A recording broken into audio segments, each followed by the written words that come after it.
Dear students, I am Professor V.R. Shilwant, Electrical and Electronics Engineering Department, SDM College of Engineering and Technology, Dharwad, Karnataka. In this video lecture, you are going to learn the protection of generator against rotor fault. The field winding of alternator or a generator is supplied by a DC source.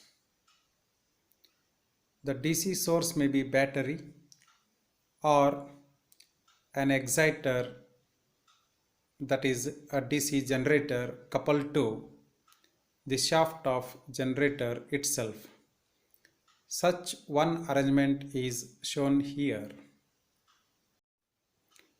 Here we can see the path of field current in green color. In an alternator having such a arrangement for supplying field winding, if the insulation of field winding fails and a ground fault occurs, then there will be no path available for the fault current to flow, and hence the exciter circuit works unaffected.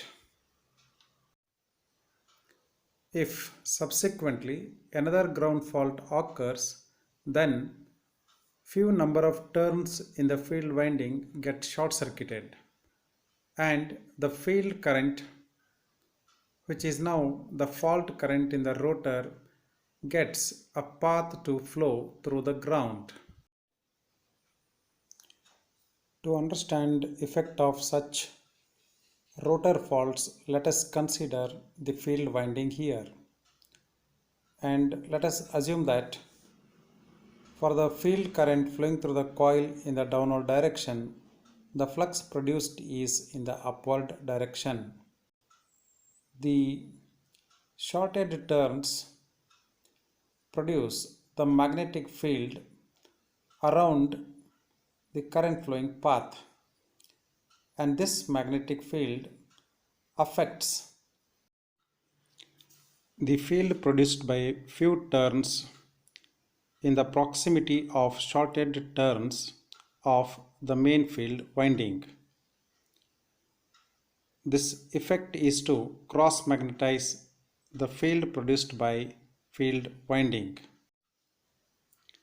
Due to the cross magnetizing effect of main field, the rotor starts to vibrate. In case of turbo alternators, the air gap is very short and the inertia of the rotor is very large. So there is likelihood of permanent damage to the turbo alternator. In many power stations using turbo alternators, the structural damages also have been experienced due to such rotor faults. To avoid such severe damages to the turbo alternator and the structure, it is very much essential to detect such rotor faults. To detect such rotor faults, an auxiliary AC source is superimposed over the exciter circuit as shown here. When the ground fault occurs on the field winding for the first time only, the DC fault current flows through the overcurrent relay because of this auxiliary source. Upon current flow through overcurrent relay, the relay issues a trip signal to the circuit breaker and also to the alarm.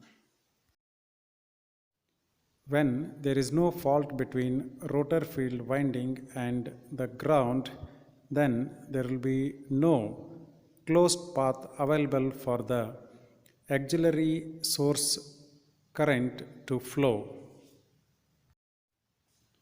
Hence, the overcurrent relay won't operate.